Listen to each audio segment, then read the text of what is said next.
मधुबाला मुमताज़ बेगम उर्फ मधुबाला 14 फरवरी 1932 को पाकिस्तान के शहर लाहौर में पैदा हुई और जब वो फिल्म इंडस्ट्री में दाखिल हुई तो उनको मधुबाला का नाम दिया गया। हिंदी ज़ुबान में मधु खूबसूरत को कहते हैं और बाला लड़की को, यानी इसके नाम का मतलब ये हुआ खूबसूरत लड़की। उस ज़माने में हिंदुस्तान में एक से बढ़कर एक हसीन हीरोइन जलवागर थी, जिस हीरोइन को देखते खूबसूरती में अपनी मिसाल आप थी।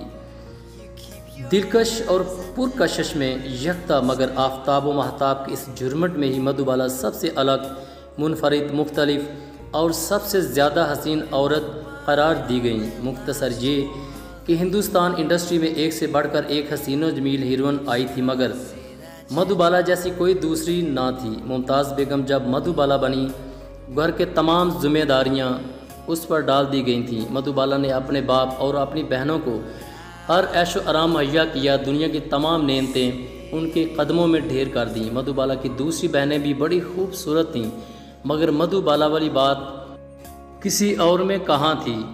एक बहन चंचल ने फिल्मी दुनिया में कदम रखा, मगर उसे मधुबाला की शबाहत रखने के बावजूद कामयाबी ना मिल सकी। मधुबाला में जब फिल्मी दुनिया में कदम रखा तो उसने पहली 3-4 फिल्में राज कपूर के साथ की, लेकिन राज कपूर उन दिनों नरगिस के पीछे पड़ा हुआ था।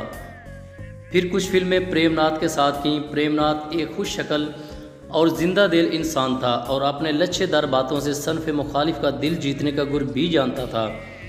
आराम, बादिल, साकी जैसी फिल्मों में इकट्ठे काम करने की वजह से प्रेमनाथ मधुबाला के काफ़ी करीब हो गया, लेकिन जब उसने दिलीप कुमार की मधुबाला में दिलचस्पी देखी तो वह सरेंडर कर गया। देवानंद के साथ भी मधुबाला ने काम किया। देवानंद उस वक्त दिलीप कुमार और राज कपूर के बाद हिंदुस्तान में तीसरा बड़ा स्टार था, मगर देवानंद उन दिनों सुरैया के रोमांस में उलझा हुआ था और किसी दूसरी हीरोइन की जानिब तवज्जो देने की इसे मोहलत ना थी। दिलीप कुमार उस वक्त हिंदुस्तान की फिल्मी स्क्रीन का सबसे बड़ा अदाकार था और हर कोई दिलीप कुमार के शहर में गिरफ्तार था। जब मधुबाला का फिल्म तराना में दिलीप कुमार से आमना सामना हुआ तो वो पहली ही मुलाकात ने उन दोनों को बहुत नज़दीक कर दिया और उन्हें अदाकारी के अलावा भी एक दूसरे के साथ रहने में मज़ा आने लगा और मधुबाला दिलीप कुमार को दिलो जान से चाहने लगी। दिलीप कुमार भी मधुबाला के हुस्न की ताप ना लाते हुए इस पर मर मिटे। फिल्म तराना की कामयाबी के बाद ये जोड़ी संग दिल में और करीब हो गई और फिर फिल्म अमर के दौरान तो इनका इश्क अरूज पर था। दबी दबी कहानियाँ आम होने लगीं। चुनांचे मधुबाला ने बरमला कहा, जब प्यार किया तो डरना क्या, प्यार किया कोई चोरी नहीं की, छुप छुप आहें भरना क्या।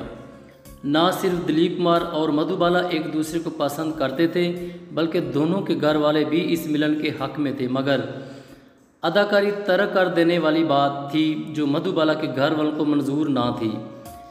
वजह तनाज़ा मधुबाला का बाप था, जो अपनी बेटी को चोपड़ा साहब की फिल्म नया दौर के यूनिट के साथ, जिसकी शूटिंग एक गांव में होना थी, जाने से मना कर दिया और बहाना ये बनाया कि मेरी बेटी 5 स्टार होटल के बगैर किसी गांव में यूनिट के हमरा खेमों में नहीं रह सकती। जब ये बात चोपड़ा साहब ने दिलीप कुमार को बताई तो वो गुस्से से लाल पीले हो गए और दिलीप कुमार ने कहा, चोपड़ा साहब ये तो बदतमीज़ी की इंतहा है, जिस जगह हम रहेंगे क्या वो नहीं रह सकती। अताउल्ला खान की बेटी मधुबाला कोई आसमान से तो नहीं उतरी। मधुबाला को मेरी तरफ से जाकर बता दीजिए कि वो तौहीन आमेज़ रवैया छोड़ दें और सीधी लोकेशन पर चली आएँ। अगर फिर भी ना मानी तो उसे फिल्म से अलहदा करके नई हीरोइन वैजंती माला को ले लें। जब इस बात का इल्म मधुबाला के बाप को हुआ तो उसने जलती पर तेल का काम किया और अपनी बेटी को कहा, ये हैसियत है तुम्हारी उन लोगों की निगाह में, दूध से मक्खी की तरह निकाल फेंका है तुम्हें। ये बात सुनकर मधुबाला के दिल पर आरे चल गए। ये फ़िक्रा कि उसे कट करके दूसरी हीरोइन ले ली जाए उसके लिए नाकाबिल यकीन था। वो बहुत बड़ी हीरोइन थी और फिर ये भी मान था कि दिलीप कुमार की महबूबा भी हूँ।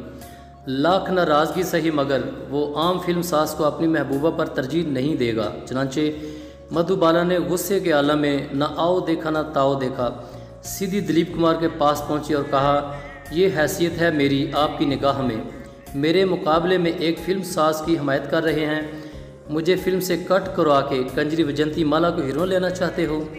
जब मधुबाला किसी फिल्म की शूटिंग के लिए मेकअप रूम में थी तो दिलीप कुमार अचानक वहां पहुंच गए और मधुबाला का बाजू पकड़कर कहा, अभी और इसी वक्त चलो और मेरे साथ निकाह करो, मैं तुम्हें अदाकारी तरक करने वाली शर्त से भी आज़ाद करता हूँ। लेकिन मधुबाला ने कहा, आप पहले मेरे बाप से माफ़ी मांगे, फिर मैं आपसे शादी करूँगी। लेकिन दिलीप कुमार भी एक पठान था, उसने अना का मसला बना लिया। इस तरह दोनों एक दूसरे को बेहद चाहते हुए भी एक दूसरे से दूर हो गए।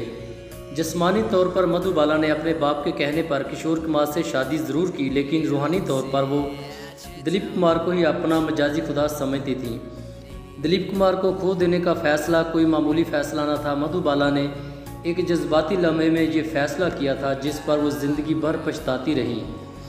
जब दिलीप कुमार और मधुबाला के इख्तलाफात अरूज पर थे और दोनों की बातचीत मुकम्मल तौर पर बंद थी, एक शख्स जो कभी मोहब्बत के दिनों में मधुबाला के पास दिलीप कुमार का पैगाम लेकर आता था, उसने ये आदत बना ली कि वो मधुबाला को कोई ना कोई दुख भरी दास्तान सुना देता, जिसके नतीजा में मधुबाला जो रकम वो डिमांड करता दे देती। एक दफ़ा एक डायरेक्टर ने, जो मधुबाला के करीबी दोस्तों में शुमार था, उसने कहा, तुम इतनी रकम इसे क्यों दे रही हो, और वो भी बार बार, जबकि तुम्हें मालूम है कि ये सब झूठ कह रहा है। मधुबाला ने जवाब दिया, मुझे मालूम है कि वो मेरे साथ धोखा कर रहा है और झूठ बोल रहा है, अपनी मनमानी चाही रकम ले जाता है, लेकिन मैं इसे इनकार कैसे करूं? वो मेरे पास यूसुफ यानी दिलीप कुमार का नाम लेकर आता है, इसलिए जो वो चाहता है इसे लेने दो। मधुबाला ज़िंदगी के आखिरी महीनों में शायद कशमकश और जहनी उलझन में थी। अपने बागबा किरदार और बहनों के चेहरे उसके सामने उजागर हो चुके थे और वो अक्सर कहती थी, काश अल्लाह ने मुझे ऐसी सूरत और सलाहियत ना दी होती ताकि मैं अपनी ज़िंदगी अपनी मर्ज़ी से तो बसर कर लेती। ये भी सुना है कि जब मधुबाला अस्पताल में मरने के करीब थी तो वो बार बार अपनी बहनों से पूछती, यूसुफ नहीं आया, यूसुफ नहीं आया, और यही रट लगाए हुए वो इस दुनिया से चली गई। मधुबाला के इंतकाल पर हर फिल्म बीन का चेहरा सवाल बन गया, क्या वाकई मधुबाला मर गई? और वो जो फिल्मी स्क्रीन का जिंदा जावेद हुसन थी, वो जिसे लोग वीनस कहा करते थे, वो तो अमर है, हुसन कैसे मिट सकता है, वो तो अनमिट है।